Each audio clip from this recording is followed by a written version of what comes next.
Did you know that in 1692 something fascinating happened during the Salem witch trials? The infamous loaded question fallacy played a significant role in the prosecution of those accused of witchcraft. The accused were often asked questions like, "Have you stopped practicing witchcraft?" This question assumes the person was practicing witchcraft in the first place, and any answer would be incriminating. This loaded question fallacy led to many false confessions and ultimately resulted in the execution of many people. Hey rational rebels! Welcome to the arena of reason, the very place we train our minds to spot cognitive pitfalls. This is Chris from Critical Conditioning, where we strive for cognitive precision and free our minds from that mental prison.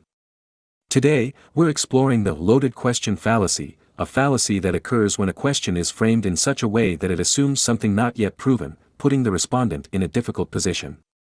We'll delve into the psychology behind this fallacy and how it can lead to unfair traps in discussions.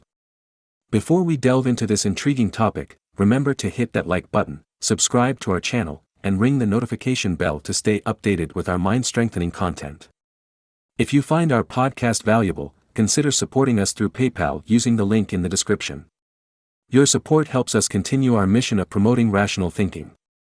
Also, please share this episode with someone you know who might be interested in understanding the loaded question fallacy. Supercharge your mind, hit subscribe, don't be left behind. Let's get started.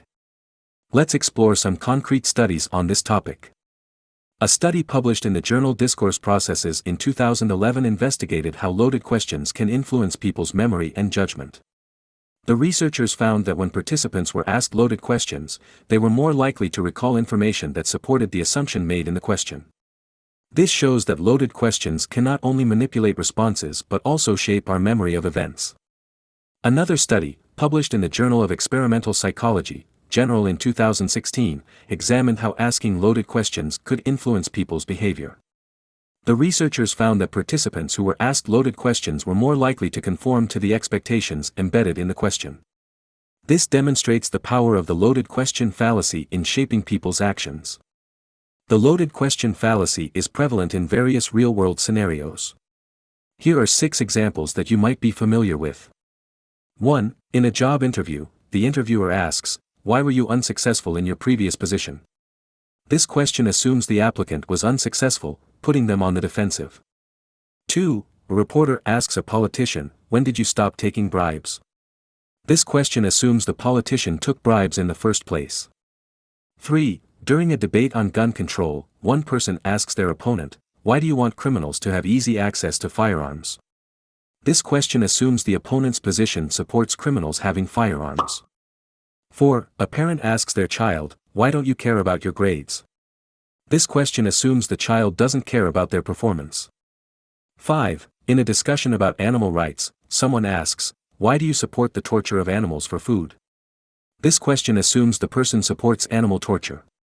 6. During a trial, a lawyer asks a defendant, "How many times have you lied under oath?"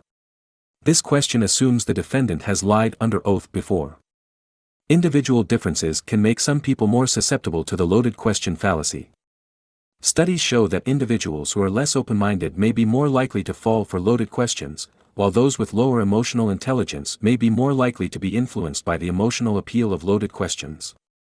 Another study, published in the journal Thinking Reasoning in 2014, found that people with high levels of need for cognitive closure, meaning they prefer quick and definitive answers, were more likely to be swayed by loaded questions. This study also found that those with lower levels of education were more vulnerable to this fallacy.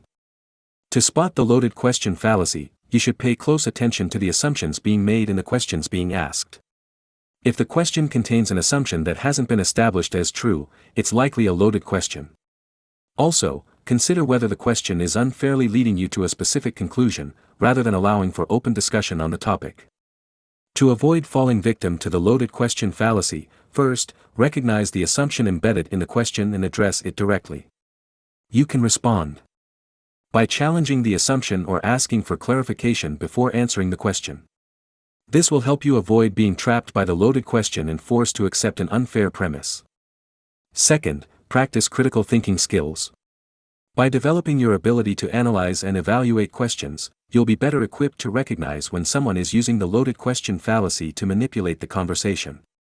This will help you maintain control of the discussion and ensure that the conversation remains fair and productive. Lastly, be aware of your own biases and emotions. If you find yourself becoming emotionally invested in a conversation or if you hold strong opinions on a particular topic, it's essential to be extra vigilant in spotting loaded questions.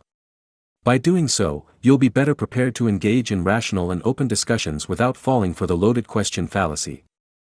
The loaded question fallacy is a powerful and deceptive tool often used to manipulate conversations and force people into accepting unjust assumptions.